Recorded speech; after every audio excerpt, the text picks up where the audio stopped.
Survivor's ready. If anybody has a hidden immunity idol and you want to play it, now would be the time to do so. The queen stays queen. You said rustle feathers. Did you do that? Yeah. I'm supposed to calamity. We have ripe bananas all the time. Dude, my prize isn't even $1 million. My prize was that I fell in love in this game. Love at first sight. Her name is Candace. You officially go down as the dumbest survivor ever. Welcome to Not Game, All Personal. Hey, we are a Survivor podcast here to talk about all things Survivor, more specifically the finale of season 46. I'm Nathan. This is Tony. Tony, we have a new winner in the Survivor history books, the Mermaid Dragon. She did it. The Mermaid Dragon. Looking back, that, and we don't have to start here, but that should have been something that stood out to me as like, oh, this might mean something later. Like, it's just an outrageous thing to say that I was just like, we'll just shove that to the side. Yep, absolutely. And I'll give us some credit. We were, I want to say earlier than most on this winner edit, I think. Maybe not, but there was that one episode in particular, middle of the season, where we're like, there's something here. I think we both kind of halfway put our stake in that, where we're like, she could win the whole thing. And, you know, I think there's obviously discussions of how much of that was her actual game versus the edit, because I think, for me, I'm like looking at it as like the entire season. I think it was the edit that more convinced me than her game, even though I think I can justify her game. But we did a good job, I think, predicting this one. I think we did. Yeah, and to be fair, we probably said a lot of people, but I feel like we no. You're right. No, we nailed it. It was Jem and then better. Kenzie. Those were the two. Yep. And no one ever said Venus would be final three or anything.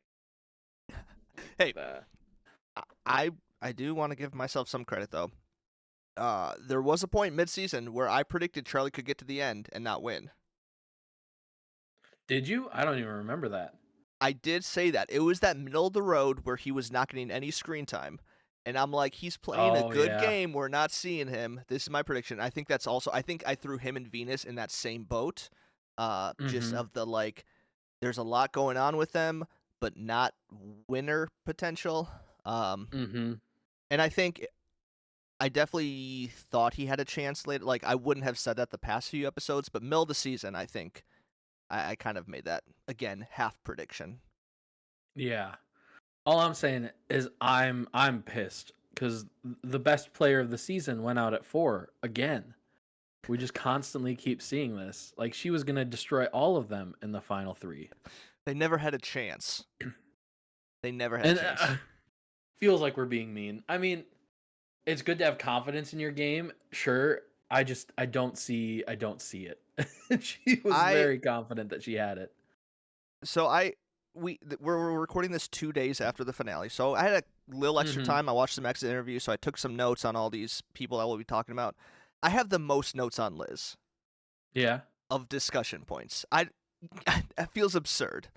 They're just like little tidbits, but there's so many things in this episode alone that I need to point out. So we'll get to her. But let's start with the actual winner. And I do want to start off asking you a question, because last week when we were ranking who we thought had the best chance to win at the time, I think we both had Charlie at number 1. Is that correct? I'm pretty sure that's where we landed on. Yes. And I remember making the statement that I didn't think that this finale would disappoint me, based on mostly the standard that Gabler set, where that was just a completely disappointing finale. Wait, are you there? Do a little clap to know.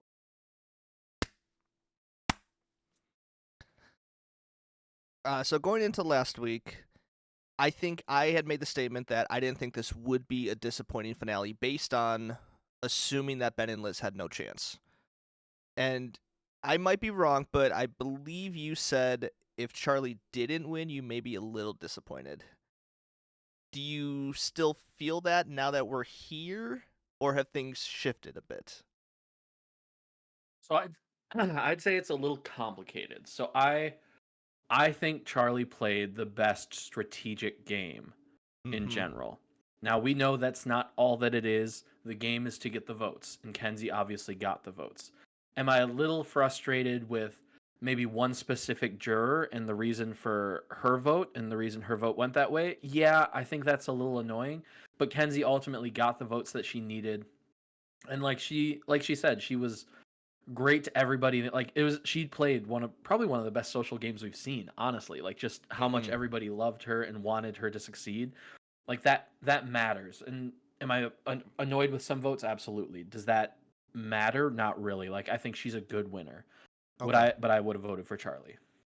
Yeah, I think I'm actually similar to you. I do think in the end, if it was me sitting there, I probably would have voted on for Kenzie just based on a large part. I think Final Tribal, I think she did a little bit better than he did in explaining some things. But I agree in the sense that like I'm okay with the outcome, but it's the little details of how we got there that I'm Mm-hmm. not too pleased about. Specifically, I think Yeah. obviously the one jury we're talking about, Maria, right? Yeah. Okay, that's a big one. I would also throw Q in there a little bit. We Mhm. don't have to get really into it, but he kind of just admitted that like he's voting for the person who he wants to get the money and not really a lot on game. And he's also been sort of doubling down on that on Twitter. So you can disagree with that logic. So like there's part of me that wishes Kenzie would have had this outcome without those things because I think people are Mhm. nitpicking those elements, and I think that is downplaying how good of a win she did have. Yeah. I think she played a good game. I think she didn't do a ton in the second half of the game, but I think in the early game she was very, very strong. Merge and then just like right after the merge, she was very, very strong. And I think one of her biggest benefits is the people that she was closest to actually defended her in Final Tribal. Like I think that was a valuable thing. Yes, Like yep. Tiffany came to her help, and like I don't remember Maria saying a word for Charlie the entire Final Tribal. And it's like she could vindicate or like not vindicate, verify everything he was saying, give value to everything he's saying, but she just and I'm sure she talked. In the edit she didn't say a word. At least that not that I remember. Hmm. And so like she just had those great relationships that had her back, people that she cared about and cared for throughout the season that had her back. And that yeah, that's just that's what you need to do. Q specifically, I will say, his bothered me not because he voted that way, because people vote that way all the time. It Sure. seems so opposite of how he played the game. Like he always talked about, I'm playing the game. Like I want to play a good game. Like I want to do all these things and be super strategic and be in control. And then that's not at all his criteria for voting. Seems outrageous to me. Yeah. Yeah, no, I could get behind that. Yeah, it is interesting because I definitely think Charlie was working against the jury for the most part. Like even Tiffany came in very hot with the like we don't want Taylor Swift lyrics here, we just want, gameplay. And I think it was a much different tone than he's been playing the game, especially if you look at their early tribes where the Green Tribe was all just singing songs and dancing on the beach and all these like little Mm-hmm. fun things, and the Purple Tribe was down to business early on. So I think just the way that all those people were playing the game was much different. So Tiffany, I think, is used to this like hardcore survivor game that I've been playing this whole time, and Charlie's answers were probably not going to please that. And I think you're exactly right, where it's like Maria was sitting right there who could have defended him, and then she didn't. And then I think the other person that maybe would have had his back there would probably be Ben, but he's sitting next to Ben. So I think like Kenzie definitely had that advantage where there's all these people. She got really close to Liz, even Venus to a certain extent, like these people that Mm-hmm. Hunter, even though Hunter Yeah. didn't vote for her in the end, I suppose. But like Hunter at one point, right before he got voted out, said that she was, probably his number one at this point after Tevin went. So I think Kenzie definitely had the advantage in the jury, and I think that goes to show, like, again, how good of a social game she had because Charlie unfortunately just didn't have those relationships to even begin to convince some of those people why he should win the game. It's interesting because I came out of Final Tribal Council. I feel like I would have said that he had the better Final Tribal Council because I think he explained a lot of the things that he did. I think the massive part from like sitting in those three seats, he had the best tribal in the way that he argued. But like I said, Kenzie had these people who had her back, whereas he didn't because They were either sitting next to him or sitting on the jury, and for some reason refused to have his back. But I mean, that's how it goes. I think he played one of the best games of keeping his threat level low. Like, he was never a big threat. He was not so little of a threat that they took him without sending him into fire. Like, they weren't worried. Ben wasn't worried about him at all. Mm-hmm. But the two-edged sword of that is people don't know what your game is at that point then. If you play this Yes. entire game not showing that you're a threat, people aren't going to think you're a threat, even if you were the one that was orchestrating everything. Yeah, okay, two things on that, because I think that's a great point. I saw in one interview with Charlie, somebody suggested to him that he perhaps played a game that's more suited to a 39-day game of Survivor. And I thought that Mm. was a very good point. Because really, it felt like Charlie was just kind of ramping up. And he could have used at least maybe one more vote as the threat and needing to defend himself. Because he really never had to. You know, he played his threat level so low where it didn't ever really feel like he was in danger. And so then you look at Kenzie's game, and she wasn't really in danger either, like the second half, but at least that first half, she has a longer resume, where Charlie only started playing the game probably halfway into the duration that they were out there, Mhm. just due to his tribe winning. And then, oh my gosh, I had one other point. What else did you say? I was going to say something really good to that. Shoot, I might have lost it. Yeah, I don't That's know what I okay. said prior to that. It's going to come back any second now. It might not. Oh, that I thought threat. that he had the better tribal. Okay. Threat level. I also Yeah, saw a okay. comparison on Twitter, and I think this comparison is very good. Charlie's game compared to Jesse's game from 43, where Jesse almost had the opposite problem, where it was like similar games where they were both like these strategic people, you know, using their number one as a pawn, getting ready to vote them out. Mhm. All of a sudden, Jesse pulls the trigger in a major way that shows the entire jury, hey, this is my game, these are my moves, this is what I'm doing. Unfortunately, it backfires and he gets sent to fire. Charlie does the opposite. He has the same plan, vote on my number one, going to do these strategic moves, but he does it in a much more subtle way so that the jury doesn't acknowledge it. So even though he does get to the final tribal and skip the process of having to do fire, the jury Mhm. doesn't see him making those moves. So I thought that was very fascinating, where it's like they had similar ideas and even similar games in a lot of ways. Jesse was just more public about it. Charlie was more subtle, and they wind up both losing for the paths they took in a way. Yeah, I think I would agree that they played similar games up to that point. I think the difference isn't necessarily how they played that end game.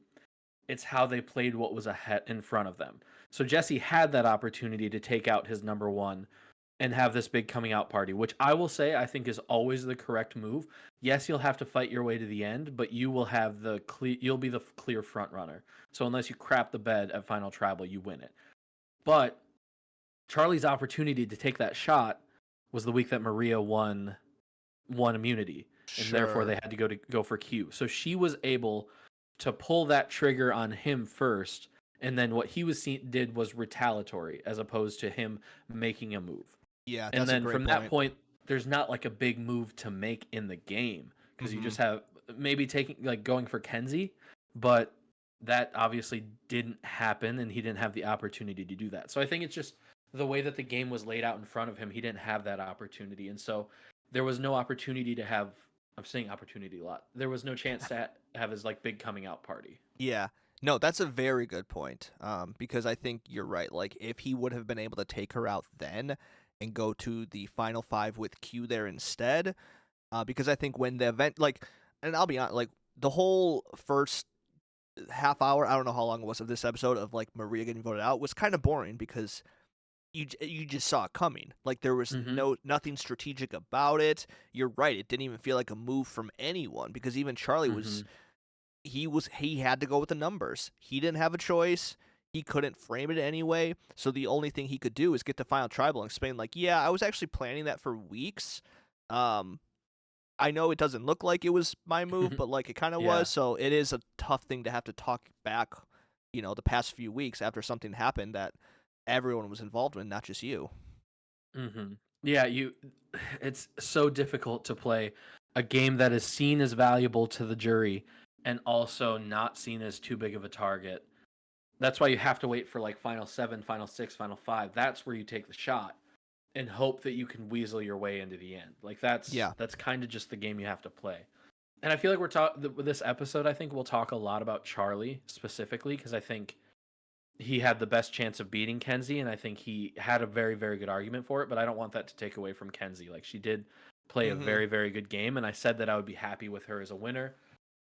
I would have voted for Charlie, but that doesn't take away what she did because she got the vote she needed to get.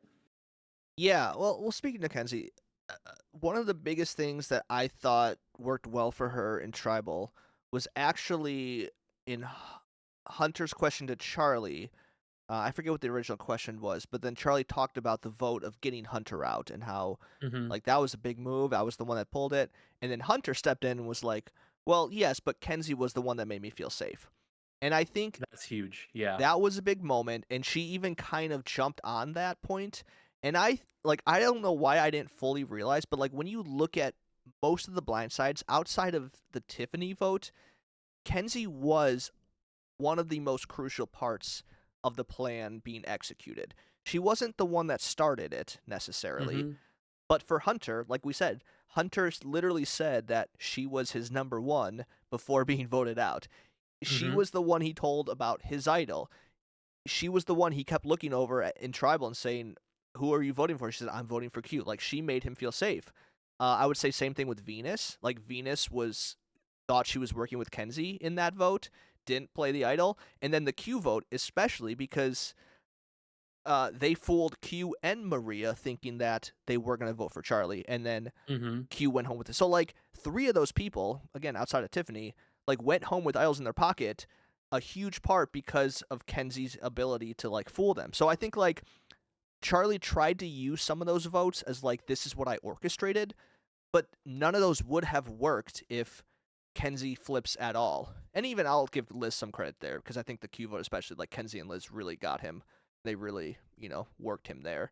But I think like that's where a lot of people like if they try to make a move like Charlie did, it won't work because you have someone that spills the plan. And so the fact that she Mm-hmm. was able to keep that to herself and then Hunter acknowledged it, I think was huge for a lot of people on the jury. Absolutely. And yeah, I'm glad that you brought that up because I wasn't even thinking about that. Like, that's for sure where you see that value of the social game come in. And somehow she's able to do that.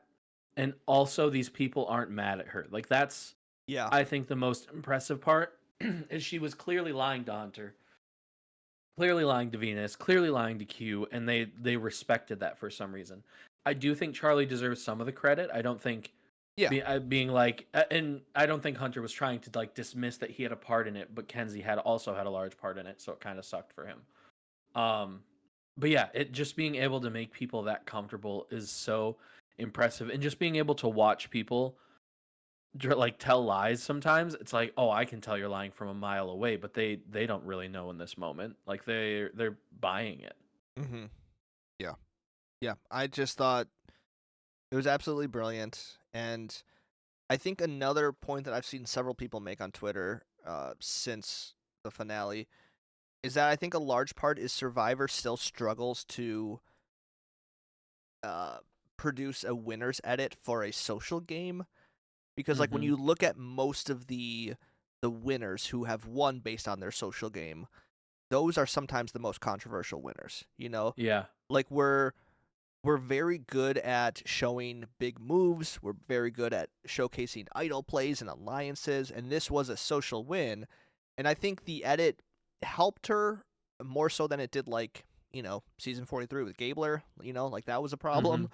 But it Mhm. was more so like with confessionals, it wasn't necessarily showcasing and highlighting her big moves. If we can even call them big moves. So I do think like that is an interesting point. Where I think like the format of the show is kind of catered towards one style of gameplay rather than the social one. Which just makes people mad in the end, which is frustrating because Kenzie, yeah, like those moves matter and those moves are valuable, but so many people are upset about it. So before I saw the episode, I saw on Facebook somebody in the group that we're in put that it was the worst winner since Fabio, which just can't possibly be true. Like that just can't possibly be true. But sure, if that's what you think, That's an insane take. That is outrageous. Just It's not outrageous. even. She's not even the worst winner of the new era. Like, No, I'd put her. Well, we'll talk about that later. we'll get to it. Yeah, we'll get to it. I. g- And as we talk Um, about it, I'm genuinely like buying it more. Like it makes sense that she would win the game. yeah. I think I've seen some stuff that's kind of annoying because one of the big things that they showed was like her being there for Ben during his night terrors and stuff, which I love. Charlie has said since like I was up with him just as much as she was. Like they just showed that it was her a lot of the time, and he's like, all of us were kind of helping him through that. It wasn't just Kenzie, but they kind of edited it so she got the credit for doing that and felt like she was the only one doing it. So they're trying to like Mm-hmm. create this narrative that she's socially very very good, but yeah, it's hard to show, especially when it's just you're just showing little snippets, not the longevity of what's happening. Yeah. The the thing I'm most disappointed about. Two things. I'm most disappointed about. I really wanted Liz in the final three, just to see how that would Yep. play out. Just Yep. it'd be nice to get our first unanimous winner of the new era. That's all I wanted. Yeah. But Honestly. also, talking about Kenzie and Ben, I wanted so bad for it to be a tie just to see Ben have to struggle through picking a winner. Because this man was broken over choosing Kenzie or Charlie to take to the final. And it's come out. He said at this point that he would have voted for Charlie if it was a tie. You know, I don't know if that would have held true in the moment. Like, you know, obviously it didn't happen, so that's what he's saying now. So Maria did take $1 million from him, but to see him have to go through those decisions and have to tell Kenzie himself, like, I am not giving you $1 million, that would have been great television. Watch him walk up there and write Liz for some reason, just because he's so out of it. He's like, Liz, yep, final answer. Oh man. Is there anything to talk about with Ben? I don't. I feel bad how he's just like, I like the dude. But, Yeah, like, he there's seems nothing. like an There's nothing to awesome say about person. his final tribal. There's nothing to say about like he won immunity. Great. That was honestly very surprising, but almost a little downer of a win. Mm-hmm. Like anyone else, I think would have been more strategy, more interesting. He wins, and he's just like, yeah, Liz is going to fire. I'm like, what? Why? Yeah, I think that's the biggest thing to really talk through. I mean, I will say Ben was like, and it seems like an enjoyable person. He similar to Liz just got put through the ringer this season, but he didn't see it coming. Like she went in knowing that and I'm not saying like that her struggling doesn't matter because she went in knowing that she'd be struggling, but he like had these night terrors and was barely sleeping and is just kind of there throughout the season. And there were a few moments where it felt like he was a big part of making some strategic decisions, like when he wanted to take out. He was the one that got to say the reason they were taking out Venus instead of Q. Like they used that confessional to say like, oh, he's part of these decisions. But Yeah. ultimately, like I just didn't see a world where he would do anything. I think his opportunity would have been sending Charlie and Kenzie to fire, being like, Mhm. those are the biggest two threats. But no, he decided Liz was the biggest threat, which I don't get. I actually, I'm regretting this now because I've watched several interviews post finale, and I haven't watched one of his yet because I feel like there's nothing to say. But now I'm regretting it because I think I would like to hear if he regrets that decision of sending Liz to fire like immediately. Because like you have to like seeing that the vote was between Charlie and Kenzie and almost a tie, you have to think that he realizes now like, oh, maybe I made the wrong decision. Or does he think I made the right decision because if Liz would have come, it would have been unanimous? Like what was he thinking that she was gonna get all the Nami votes? Yeah, I feel like I have seen people on the season say, like Kenzie has said it specifically, is the one that I remember, that she got kind of an unfair edit and was just kind of portrayed as this grumpy, like complaining person, and that's not necessarily who she was all the time. Can be absolutely true. Like I would buy that. I just don't see a world where like what she has done, and yeah, I feel like she said she was a millionaire and she's not a millionaire, so that would hopefully like lower her threat level, Yeah. which is interesting. What else did she do? I feel like she thinks that the fact that she struggled as much eating wise would be valuable to her. Maybe, but that's like saying before I go in, I'm going to break my left hand so that throughout the season, I literally have to have one hand tied behind my back. And then using that as an excuse at Final Tribal as to why I should win because I did it without one hand. Like, I Hey, just don't that's a good buy that. move. I actually like that. I like that one. Yeah? Yeah? If someone were to make it to the end with one hand, come on, you gotta give them some props. That's why whenever somebody comes in with one leg, they get them up out of there. That's true. Was that reasoning for what's her name, Noelle? Was her name No, Noelle? I don't think so. I mean, she was winning challenges. I think That would have been a big thing for funny her. excuse. Like, we don't want to sit with you at the end because the one leg's gonna get you extra votes. She just takes off her prosthetic just to be like, make it very clear, like, I don't have a leg. Yeah, Liz lied about being a millionaire. I do want to say in an interview I saw that she clarified that she is rich but in time. So that's Stupid. so she wanted to exaggerate a little bit and just switched it over to money. Apparently she works like 4 hours a day and she's very proud of that. So good for her, but not a millionaire. Sure. No. Not a millionaire. I want to talk more about Liz. Liz has become one of my favorites of the season. I don't know how this happened. She's my least favorite. Out of all the people that could be my least favorite, I think she's my least favorite. Let me clarify. I think it's an ironic favorite, but nevertheless, Got it. Okay. everything she says, like this episode. Okay, the Mima, what was that?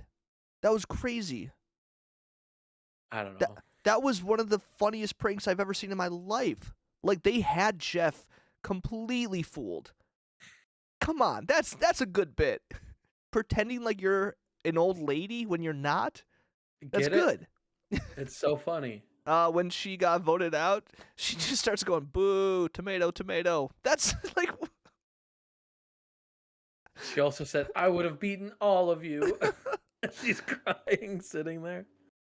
it's just incredible. I like the amount of content that she has given for this season. Just like the meme culture that's living on Twitter right now. Like, I don't know what we would have done without her this season. So I think But, like- because of that, like, just incredible player. Bring her back, season 50. Her and Q. That's all I want. Please, God, no.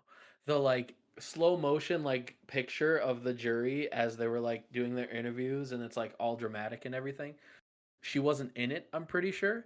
And the reason was because she was mad that when she got to Ponderosa, two of the jurors, she didn't say who, said that no matter what she said, they would not have voted for her. Like they weren't going to listen to her at Final Tribal Council.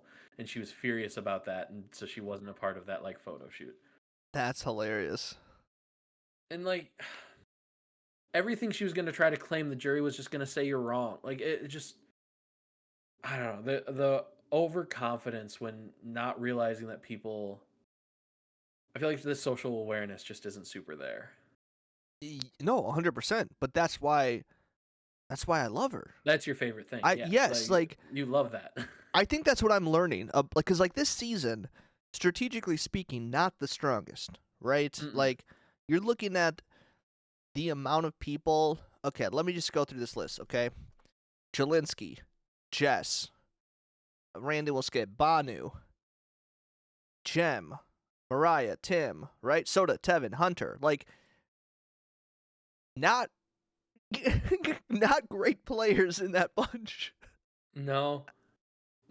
Venus, Q, Liz, Ben, like, And yeah, the fact that there's been that many blindsides does not mean that they're all great players. It means that most but of I them are think bad that's what players. I'm learning about myself is where I think you look at this list and you say that is a bad cast strategically.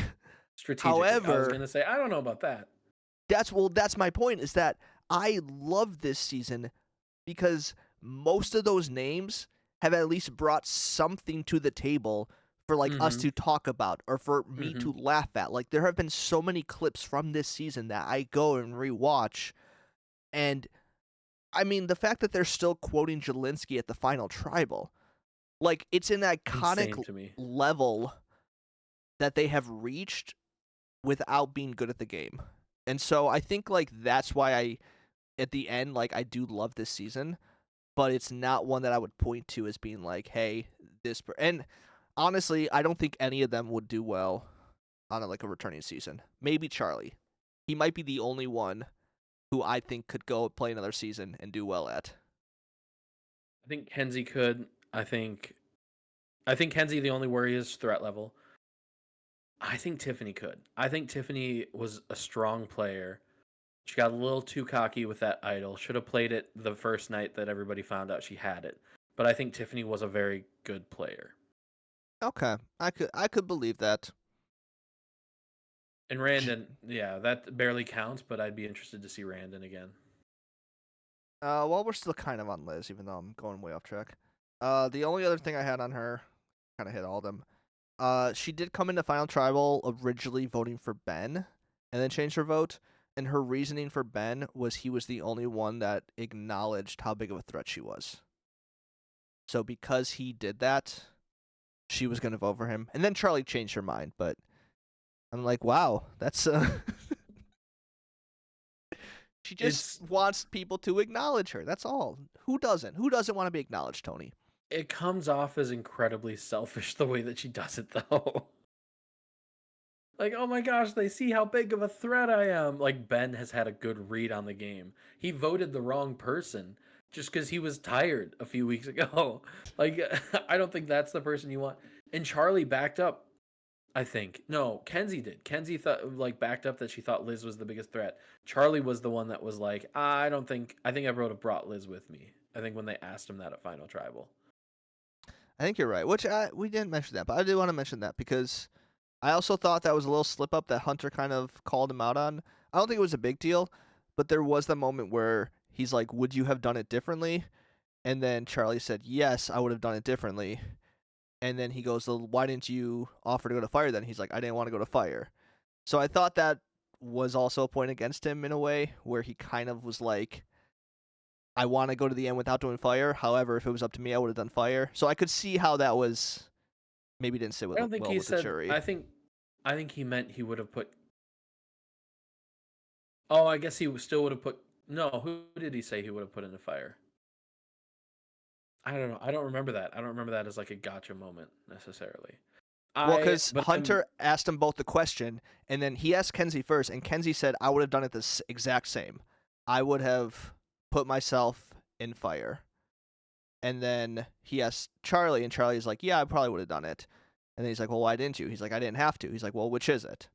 It was like it wasn't a huge gotcha, Okay. but like his answer compared to Kenzie's, because Kenzie was like exact same, and I'll do it again. I'll go fire every time, kind of thing. And then Charlie was like, he was trying to prove the point that like I don't have to go to fire. Which I agree with. You know, I agree Like, with too, but I don't think It the jury pisses liked me it this off time. how much value fire has. Like, let's get to her because I think we're moving that direction. Maria voting for Kenzie because she saw a fire in her eye when she made fire that made it so that she should win instead of the person who she played the game mostly lockstep with until the very end. Her voting for Kenzie to me is her saying that she should also lose to Kenzie. Genuinely. Like that's kind of my take. And I guess towards the end they played a little bit differently, sure. But like it's dismissing all that Charlie did because she won at fire. And Well, it's like, yeah, why it's the not hell did we play fair to 25 Charlie days? because Charlie never had a chance to put fire in his eyes because he wasn't making fire. Yeah. So it's like, yes, you think you're seeing the fire in her eyes. What you're seeing is the reflection of the actual fire. And so it's Yeah. not fair that Charlie wasn't. So like if Charlie would have like maybe leaned over a bit and Maria would have said, "Wait a minute, I think I see a little fire in him too." Like Nathan, it makes I'm sense. trying to be pissed here, and And you're then- being weird. No, but it makes sense because Ben was the farthest away, so there was no chance that a single person could imagine fire in his eyes. Golly. So no, I don't know. I agree with you what you're saying. Thank you for agreeing with me. Yeah, it's very frustrating that like that suddenly makes Here's you change your mind from who your closest ally was. Like it just seems, I don't know. okay. Here's my question. Okay, I agree for the most part. I do. Um, so is it more just her reasoning for voting for Kenzie, or do you think that she should have voted for Charlie no matter what? I think she hasn't been able to give clear reasoning that I've seen Mm-hmm. as to why she voted for Kenzie. I'm not saying that just because someone's your closest ally, you have to vote for them. Or even just because you played similar games, you have to vote for someone, because that's not necessarily the case. Mm-hmm. But first of all, telling Charlie, "Hey, I'm voting for you," and then changing your mind because they won fire and because you saw the reflection of fire in their eyes. I'll use your words. Uh, and like that's the reasoning you give. And I understand it just happened, but I read like an article, an interview of Charlie where it's like she hasn't given me a straight answer. A few months after, she texted him and was like, or called him and was like, "I should have voted for you." And then like a few months later, she was like, I'm living with no regrets. I don't regret it anymore." And like has then sent other reasons why, like just not clear why she voted the way that she voted. And do you have to? Not necessarily. It hurts when it's in that situation though. Like you're not expected to give a reason why you voted the way you voted. You can vote however you want. But yeah, it feels not good to me. Yeah. No, I agree.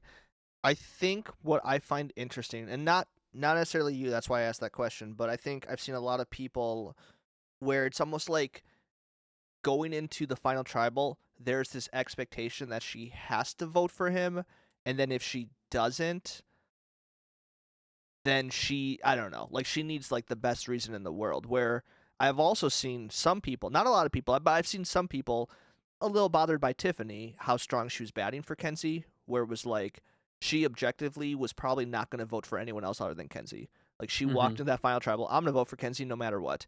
And then people also don't love that. So it is weird how like this game works where someone doesn't vote for their number one and she's seen as like a bitter juror, and someone blindly votes for their number one no matter what, and she's also seen not voting like objectively. So like I agree, I don't think Maria's reasoning is valid or logical, you know. But I think I'm struggling because we have both of these situations right now in the same exact jury, and it's this weird line, and I don't know like what I think it should be. Like I don't know how I want them to vote. And I think maybe it is just that, like you just need to back up your vote. You know, if you can explain it, great. And, you know, unfortunately Maria has still yet to explain it in a way that makes sense to anyone, even Charlie. Yeah, and like the fact that it hurts their relationship sucks. Like they just don't have the bond that they hoped that they'd have because of it. And is that immaturity on his part? Absolutely, like possibly. Like that, I'm not saying it's all on Maria, the fact that they're like they aren't super close. But it definitely matters. And I think it's frustrating too for me that she didn't, and correct me if I'm wrong. She might have said something. She might have asked a question quick or something during Final Tribal. I don't remember her talking at all. I remember her just sitting there the whole time. And so you're not even going to ask questions. You're just going to listen and then completely change your mind without being like, "Charlie, this is how I'm thinking. This is how I'm feeling. Or this is why I'm leaning this way. Prove me wrong because you were my number one the whole time." Is it because he voted her out? Because she just voted for him. Like, get out of my face. Like, that's frustrating. It just, I don't know. Doesn't make sense. And is it fair to say, like, they played similar games and so her voting for Kenzie means that she thinks Kenzie should beat her? Probably not. I did say that, and that's a little extreme. I see what you mean by that though. But I honestly think in her mind she thinks she played the better game, and Charlie just kind of rode her coattails to the end. That was more of the impression. She didn't say that, but I think that's, to me, that's how I kind of took just her whole demeanor and the whole way she kind of meant it, where she was so passionate about getting these individual moves, right? She was like, "Oh, this is going to be my big move. This Tiffany blindside, that's my move. I'm going to bring Q in." And Charlie purposely was like, "I'm going to let you do that. You go ahead. I'll sit back here where it's safe, and I can kind of have my feet in both camps here." And I think that kind of bothered her more than anything, where again, she should have given him way more credit, but I think in her mind, I think she's just like Liz in that sense, where it's like, this was me, this was my game, no one helped me, I did this all by myself kind of thing. And Mhm. so the fact that he's sitting there in Final Tribal and using her quote unquote moves for his resume, I think Mhm. that kind of makes more sense to me. And obviously that's something she's never going to say out loud. Yeah, I think that's absolutely, I don't know, from an outside perspective that feels like that's probably part of it. It's just incredibly frustrating from his perspective, I'm sure. That the person who you were closest to and who you spent the most time with and who you guys specifically talked about, like, hey, we're gonna be friends after this, we're gonna be great, like, can't wait for it to meet your family, like, they were literally like besties on the island, it felt like. And then for her to literally cost you $1 million, like, it's hard to get past that. And when it comes to like voting in general, yes, is it frustrating when Q votes just on whoever he thinks he deserves the money? Yes, absolutely, it's frustrating from our perspective. I've never had to give someone $1 million. Like, that's not an easy decision, no matter what. Like, if you feel like somebody doesn't deserve it or they don't need it, that's going to factor in. And yeah, I just wanted to note that that's kind of a separate thing. I feel like I made Yeah. that feel like it was going to be a point for what I was saying. It's kind of separate, but that's like a difficult thing to do. Uh-huh. And oh, I'll bring it back in. It's a difficult thing to do, and then to do it to the person who you said was your person and the person you were closest to and cared about the most. Yeah. It's tough to like mesh those. Yeah. I think on one hand, we probably should have seen it coming though, after that Applebee's reward debacle. Like, to me, that was kind of the start of the whole fan base turning on Maria, of like, oh, she's kind of Yeah. cold. Like, Mhm. she's kind of, vicious. Like, she Mhm. will, someone who is clearly hasn't eaten, like, and that too, she tries to like justify her reasoning. It was like, well, Q won rock paper scissors, wasn't my and no one no. So like, I think in some ways that almost foreshadows her poor decision making and ability to communicate her decisions, and not being as caring or empathetic as, and I don't know what Charlie would do with that information at that point. Be like, oh, maybe I shouldn't put her on the jury because she's not. But like, I don't know. I think like it does add up to. Mhm. I don't want to say like she's a horrible person, but No. it does feel very similar. But I have a question for you. Okay, Yeah. do you think? And maybe I'll just maybe this isn't even a question. But here's what I find fascinating about the game of Survivor. Is there a difference? Maria not voting for Charlie, pretty much her single vote lost him $1 million, correct? Mhm. Is that any worse than her trying to vote him out, or him trying to vote him out, or him trying to vote her out and losing them $1 million? Yes. Or wait, say Why? that last part. Say that So last part like, again for me. Charlie trying to get Maria out of the game, Yep. plotting against her for weeks, eventually voting her out, taking away $1 million from her. Is there a difference in either of those two situations? I think so. So the way that I think about it is when you're in the game with somebody, you both know that you're both trying to win, right? And when you're voting them out, how do I want to say this? Like, when you first said it, I was like, I had it locked in. I was like, yeah, I absolutely know my answer. It feels different because you're trying, so they're taking the shot to try to improve their own game. Like, Sure. they still have a stake. They still have a horse in the race. And so taking a shot at each other, they were both doing it, and that's just how the game is played, and I think they both expected it. Whereas when it's Final Tribal, and that's the person that you were connected with, and you're choosing to take that away from them, I don't know, it feels different. I'm not articulating it well at all, or what I initially thought. You're But saying like, if you're both playing the game and you both have an equal chance, the fact that you're doing it to better your chance almost justifies it a bit more. Is that kind of what you're Yeah. saying? Because the move is a necessary piece. So, okay, so this is originally what I was thinking. So, the difference between Maria not voting for him and Maria taking that shot, say it had worked, okay, at final 6, I think it was.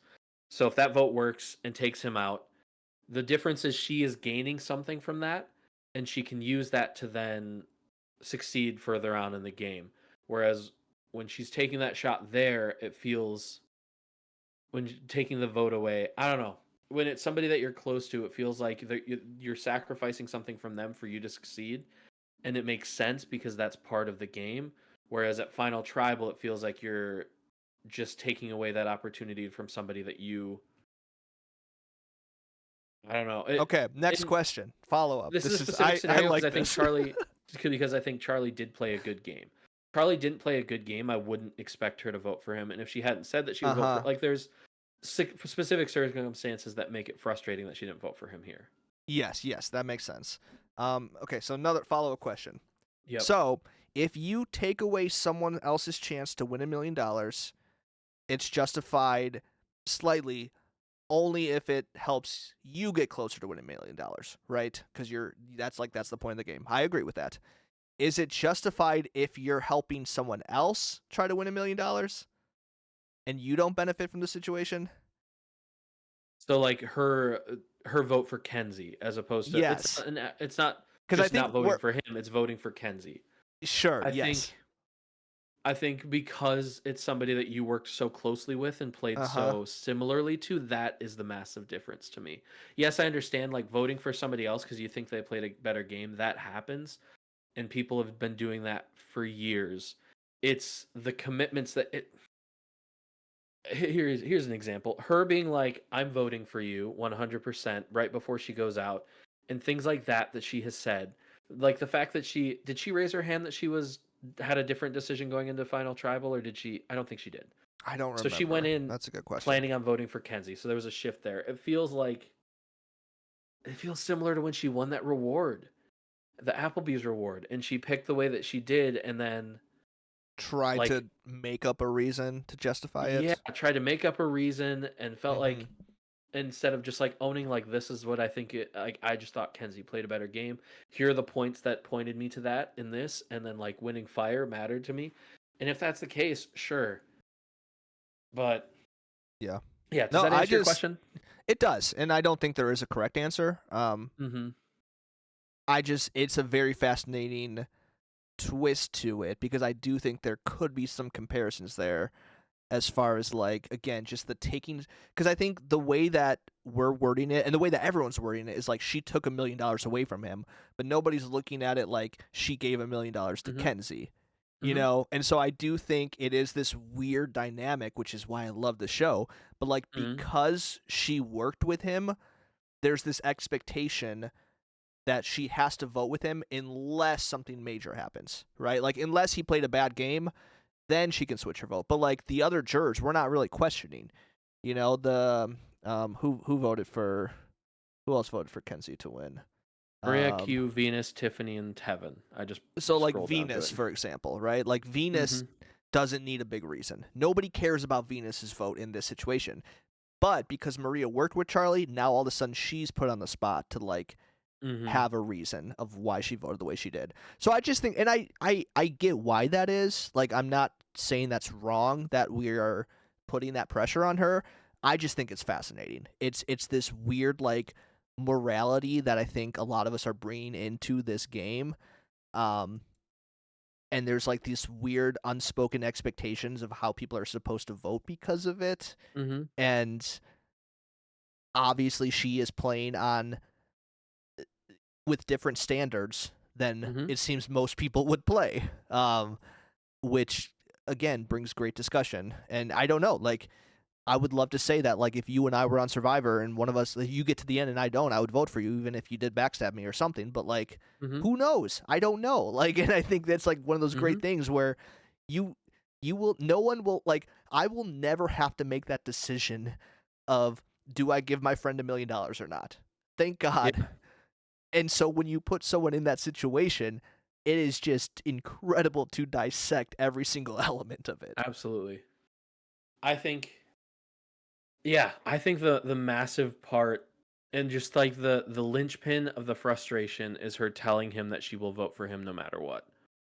I would If agree she with that. hadn't done that, I think I can stomach just about anything. Cuz like if you take their duo friendship and compare it to like Cody and Jesse, which obviously neither of them made it to Final Tribal, so like it's just a hypothetical, of course.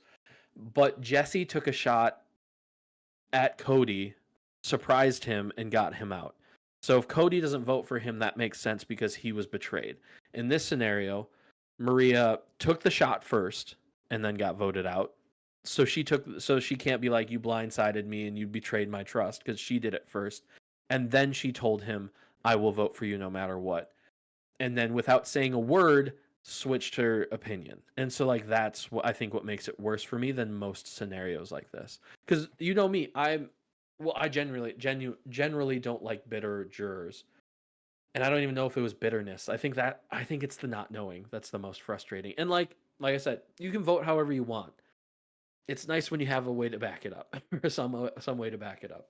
Mm-hmm. Yeah, I don't know how you would describe it, because I don't know if bitterness was necessarily it. It's something that's very very unique, and I don't think we've seen anything quite like this finale, which is why I love it. It's great. I will say, I think Charlie, the more we talk about it, I think Kenzie and Charlie would be tied in my head, and it would be really hard to break that tie. You know what usually would break that tie? The person that you worked with the most and you were closest to the entire season. Like that just makes sense to me. And maybe for her, the thing that broke the tie was fire making. Do I agree with it? No. Do I think it's overvalued? Absolutely. Because Kenzie had asked, like, please put me into fire. I want like a feather in my cap. That's different. She was just she was put in because that's what Ben decided to do. So like that also matters to me. Mm-hmm. Yeah. Like, yeah, you made fire. Like most of you should be able to. Yeah, but this one was in her eyes. It's different. That pissed me Fire, off. fire in her eyes. The only other note I really have on this finale, I think we covered a lot of stuff here. We didn't really talk about that. There was this semi-controversial immunity challenge where Liz helped Kenzie beat Maria. I just didn't know if you had any hot takes on that one of what the Not really. situation was. I mean, a couple weeks ago, and I don't think I've mentioned this to everybody. I ran a game of Survivor with a bunch of friends of mine, 13 of them. And we ran into that in a couple of the challenges that we did. And I don't know, it feels scummy, but at the same time, it feels like it's fair game. I think the only thing that makes me not like it is if there's one target, everybody can just gang up on them, and that doesn't feel super fair. But that's just how the game goes. Like, unless they're explicitly told you can't help each other, then you can do that. Yeah, I think my two biggest things are there have been challenges in the past where the social gameplay does affect it. Mm-hmm. I mean, there's the one challenge in season 29 where Jeff completely stopped it. He's like, "What are we doing? You all know who you want like to lose this? Perfect, let's do that. Or win." Yeah. So like there have been challenges where that matters. It doesn't always happen. Like obviously you can't, like if it's an endurance, you can't go shake someone off or the pole or something that they're hanging on. Or like right? hold up their arm or something for them. Right. Like I think but the other part about this one specifically is I've rewatched it. I don't think Liz helping her made that big of a difference because she already had an advantage on Maria. She would have ran back. I think the biggest difference was that she didn't know what the plank was at first. Yeah. And that's when Liz just ran back. So like if she would have gotten to that point, she could have went back, got the plank. Even like Liz counted wrong the first time. So well, they put him in the wrong order, I think. I really? Or I did thought she it was count wrong. wrong? I think she was one number off. It might have made either or. So Yeah. I think my point is like she already had that advantage. Like whoever would have went back to get the plank, it would have taken a similar amount of time. So I don't know. It didn't bother me that much. That's the game. Like yeah, it feels scummy if there's like a front runner, and that I think that's why it hurts because people want a front runner to win the game. Like that's just everybody's mentality, and so if everybody gangs up against them, that kind of sucks. I think Yeah. the trick is you can't do that every time. Like there are certain challenges where you can help other people. You can't do it every time though. Yeah, agreed. Okay. Anything else in this finale?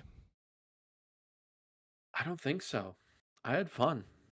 I did I was a too. little disappointed, but I like at the same time I was like, no, but I like her. Like I don't want to just be upset because what I think happened didn't happen. Like it was a good season. And I Yeah. think a good finale. Yeah, I think going into it when the episode started, I definitely hit that point. I was like, "Oh, it might be a little boring." Only because like I've been hyping up this whole season just with like the fireworks that have taken place at Tribal Council and the Mm-hmm. eccentric characters. And so now that Q was gone, I was like, it's going to be a boring Maria vote. It's going to be a boring Final Four. So that did hit me a little bit, but then I think there was enough exciting things and enough clips of Liz that I can replay that made it Mhm. entertaining. So I think overall the season was very good, but I think we should probably rank them. Yeah, we did Should we last do that? year, and so we'll see if our answers from last year are different now. Did we rank the seasons? We definitely ranked winners. We might have ranked seasons as well. Did we write this down anywhere? Holy cow. I mean, I didn't. I'm not I gonna never write remember. anything down. All right, I'll write down this year's then, so we can. You know what? Alright, I also cool. I pulled up our notes that we hardly use anymore. We did so good last year. Remember like second half of the season we had the top tier, middle tier, bottom tier. I missed that. Oh yeah, We should have that done would've been that. fun. That would have been. We should've. That would have been so good this year. So next missed year. opportunity. Oh my gosh. Okay, Do you want to do winners first or seasons first? let's do winners first because I think seasons are. I don't know. Maybe not. Okay. So we're gonna rank all the winners and seasons of the new era. So that is 6 each. Pretty self-explanatory. I didn't have a lot of time to think about this. Apparently, you already did this, so you got the advantage, which is fine. I mean, after our discussion, I think things might change. Really? Yeah. Okay. Well, when they change, I would love to know what changed by the end of it. Be very curious. I mean, the only thing that changed is the placement of 46 and Oh. Kenzie, potentially. Okay. Like this season, yeah, is shifting in my mind. What did you say? Winners or seasons first? Let's do winners first. Okay. So Start at Should the we s- bottom. yeah, why don't we start at the bottom? Who is your number 5 winner? Number 6, Number 6. Wow. Gabler. Everyone always Easily. does a top 5, you know? No one ever does a Yep. top 6. Yeah, it's Gabler. Gabler. I think I was most upset about that. Still don't fully understand it. I think it was an underwhelming final 3 generally, but I didn't see the vision of him. Also my last place. And I think like I've thought about this a little bit because I don't think there's like a lot of comparison, but I think there could be some comparison to like Kenzie in a way where it's like maybe not. But I think the issue with Gabler is that the edit never supported it. So by the time that we Yeah. as the fans got to the end, it was a shock. That would have been the equivalent of a Ben or Liz win, in my opinion. Mm-hmm.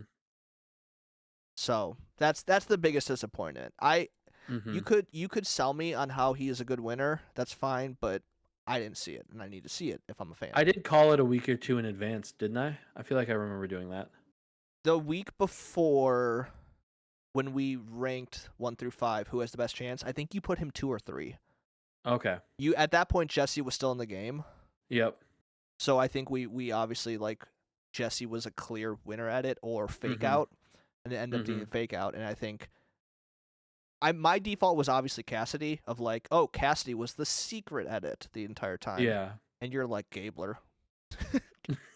See the fire in Nailed his it. eyes. Still mad about it. Alright. Number 5, I had Erica. I actually did too. Yep. I think this will be pretty similar. As we That's go. funny. I think it's almost like for similar reasons. Yeah. That one is another one that like I had seen something early on that was like, oh, is there something here for Erica? But once again, a kind of underwhelming final three, and spoiler alert, not a great in general to me. So yeah, Who you have as number 4? Marianne, and it's tough because Marianne, interesting. I think she played a good game. So it's not that it was a poor game just ranked in here. I had her fourth. Okay, I have Jam Jam as number 4th. Yeah, Yeah, I that's just fair. think like his game to me, getting to the end, and maybe it's just because I'm a Carolyn fan. I really am, Mhm. which probably isn't fair. But to me, like his game was so much similar to hers, and even Carson's for that matter.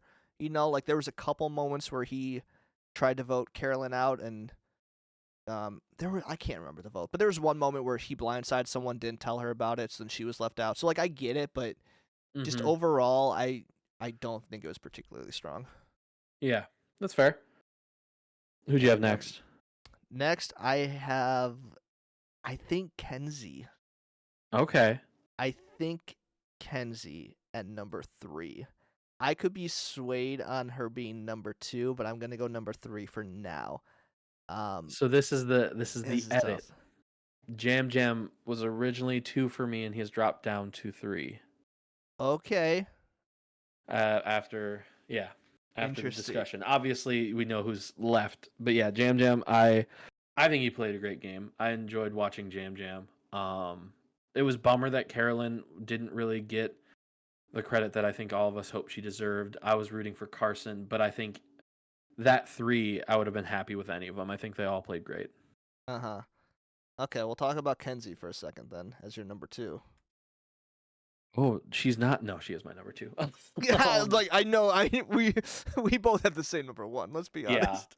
Yeah, I think the big thing for me is the social game and just like how effective she was for the blind sides. Like I had remembered them mentioning that at Final Tribal, but I wasn't thinking about it. But when you brought that up, like that is huge. And that was the story of the season, was the amount of blind sides. And if you're the person who made those people comfortable enough for a blind side, that matters and there's value there. Um, and like I said, her and Charlie, like if Charlie had won, he would be in the same spot, I think. And so if I think those two are pretty equal in my mind, they both would deserve to be in this spot. Yeah.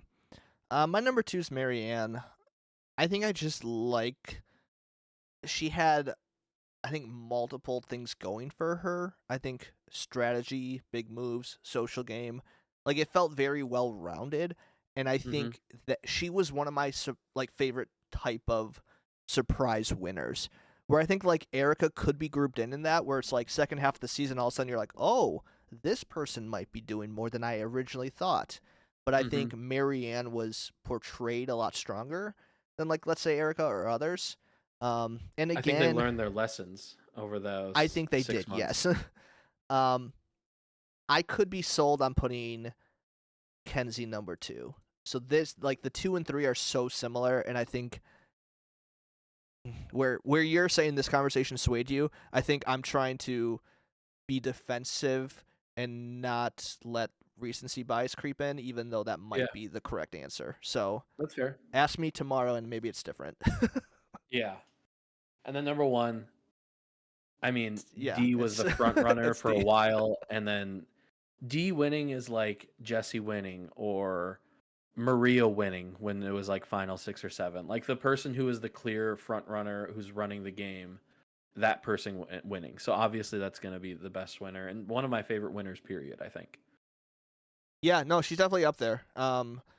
Here's a question. I meant to ask this earlier, so it doesn't have to be a conversation. But I think that Charlie's game would have been much better suited for like D season. Because like you look at her season, it's a season full of idols. Like there were multiple idol plays that she was a part Hmm. of. It's a season of alliances.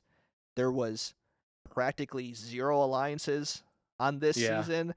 It's just a completely different gameplay. And so I do think that is like, D's game is probably more flashy, Hmm. and but that's what I like to see in Survivor. Um, Yeah. but I think like that's the type of season Charlie might have been more suited to play. That's fair. Yeah, I think that's fair. I think the like quieter behind the scenes role would fit very, very well in that kind of a season. Yeah. Okay, let's rank the seasons. This one, I am not. I don't know, man. I don't know.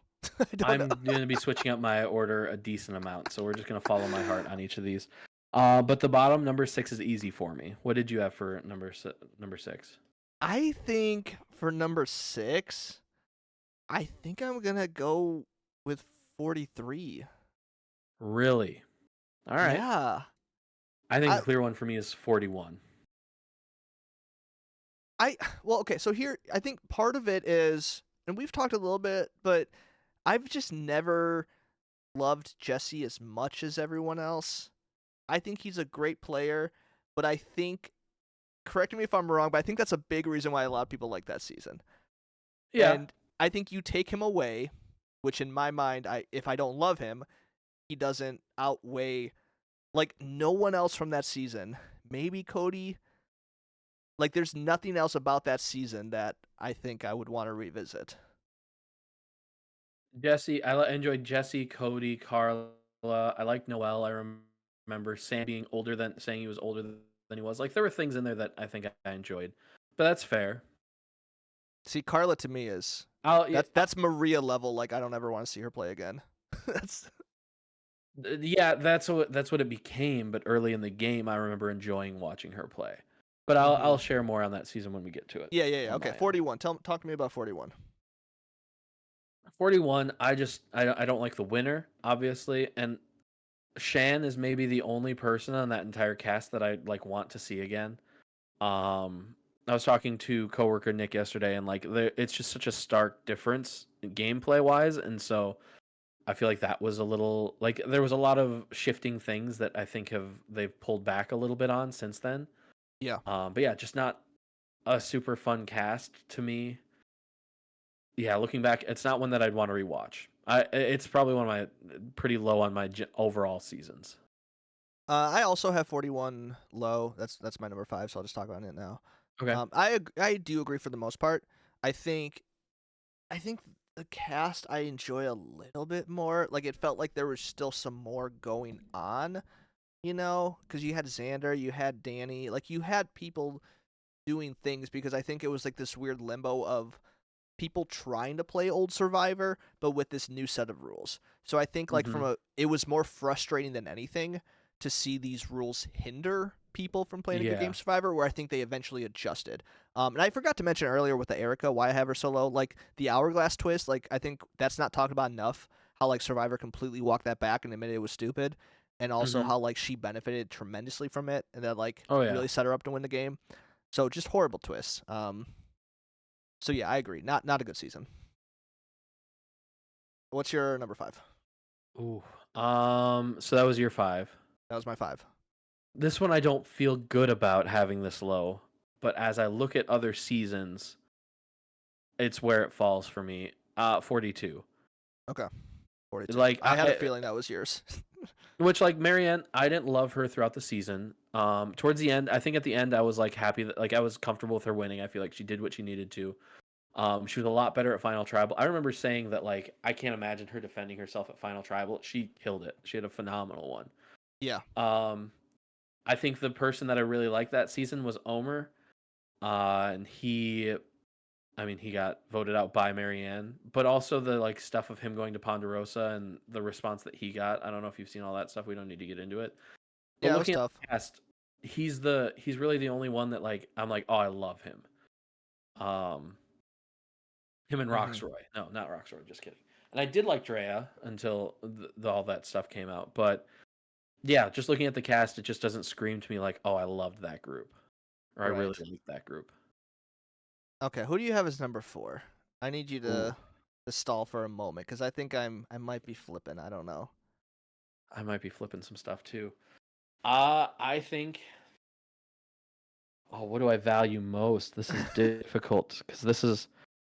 I'm gonna go with 40. Well, no, I'll go quick. I'll just say 42 as mine. Okay. I'm making the decision. 42 is mine. Okay, now you can go. I got nothing more to add, but I agree with a lot of what you're saying. Although it did have Tori. Got to defend Tori here. It did have Tori, your girl. Uh, this is shifting. I'm gonna go 44 here. I think. Oh, I Yeah. I was gonna put it this low. And And it's I hard because just I love that Tika 3. I really do. Looking and there's a lot of people to like on this cast. I think like the Franny Matt stuff was fun. Kane was amusing for me. Jamie being way overconfident was fun, but Bruce. Bruce, yep, that early Bruce. I don't know. This was a good season. I really like it. I think I don't know if I really like it. I like it, but this is where I'm gonna put it. That's where I landed in this moment. See, I'm gonna put that one next. But now I'm regretting it because I actually like looking at it outside of something on the cat. Like I do not like this season, but I think it's some of the people I just like. It's mostly Carolyn. Like that's honestly most Mhm. of it She carries for because sure. I think it's not a great winner. I know you like Carson. I don't like Carson. It's like Matt, Franny, and Carolyn for me. Yeah. So maybe I gotta swap it. No, I'm not gonna swap it. I'll stick with it. I'll own And it. Jam Jam was fun to watch. I like his He gameplay was was he was enjoyable. fun. Him and Carolyn Yeah. were fun. I think viewing Mhm. him as a winner is a little less fun, but he was fun. I'll Mhm. give him that. So that's our bottom 3, right? Yes. Or you also just gave Or us your number 3, right? yes, I got that's my third place is 44. So my third place is going to be 43. Okay, so this is way higher than it is for me.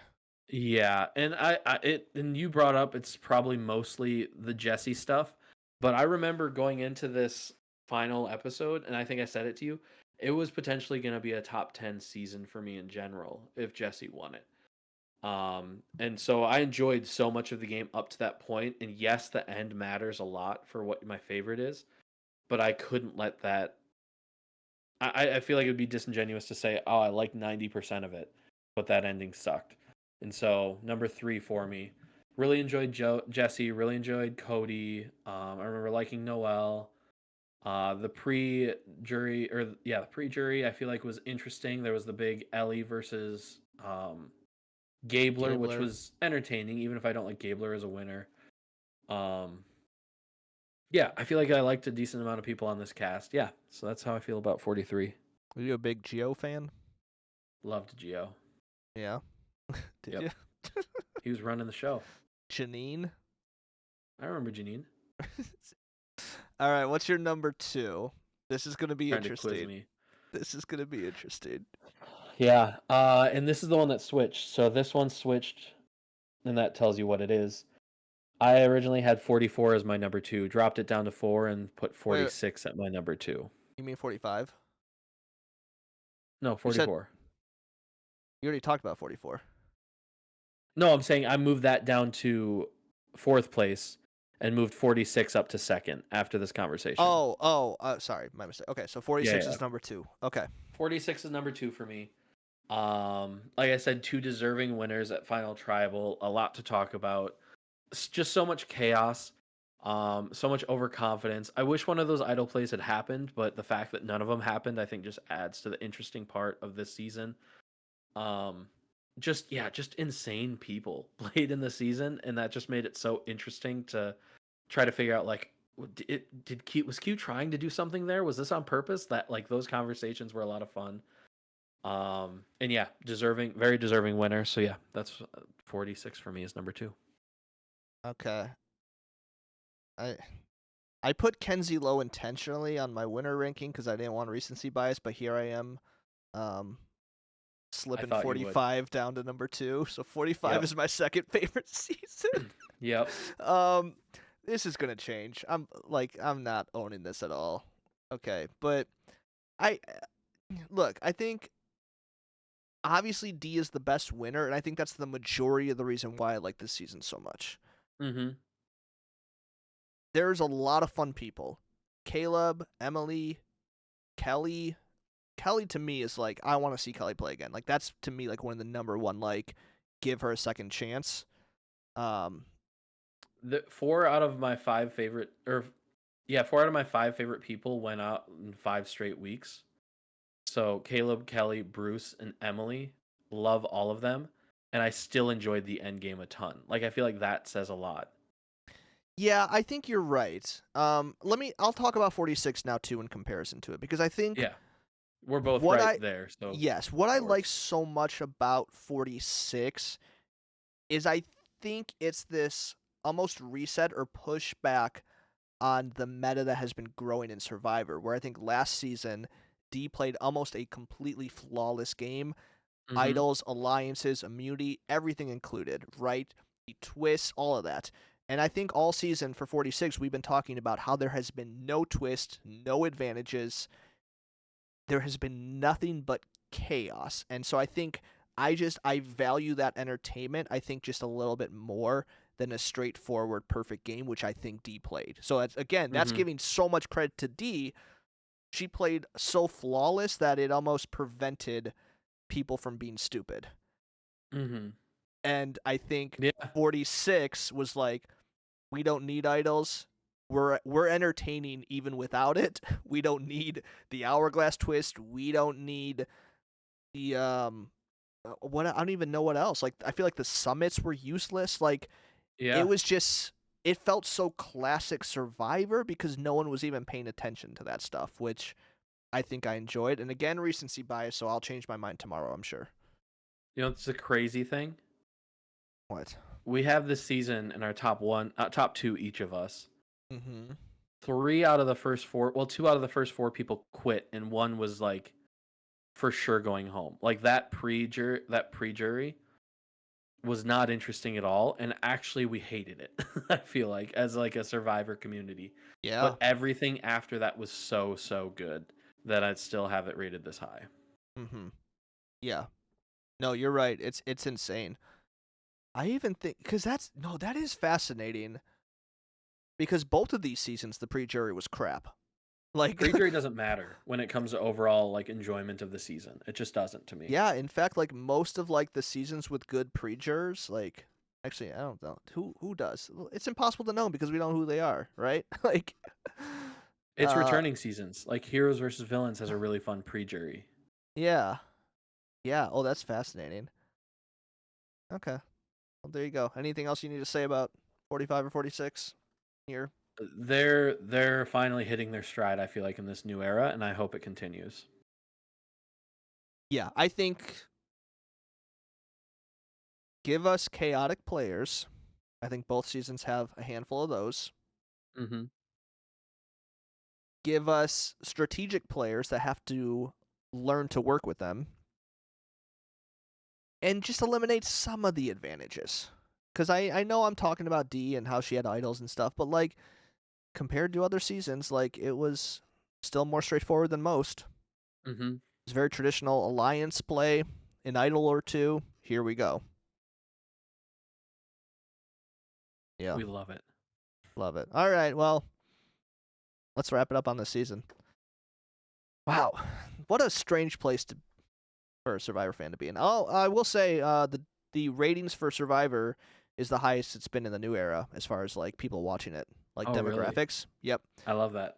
This is I could be misquoting this completely, so don't take this as fact, but I'm pretty sure what I saw was 18 to 22-year-olds. It's the highest it's been for that demographic since season 2. Golly. So young people are getting into it. I think Netflix really helped, honestly.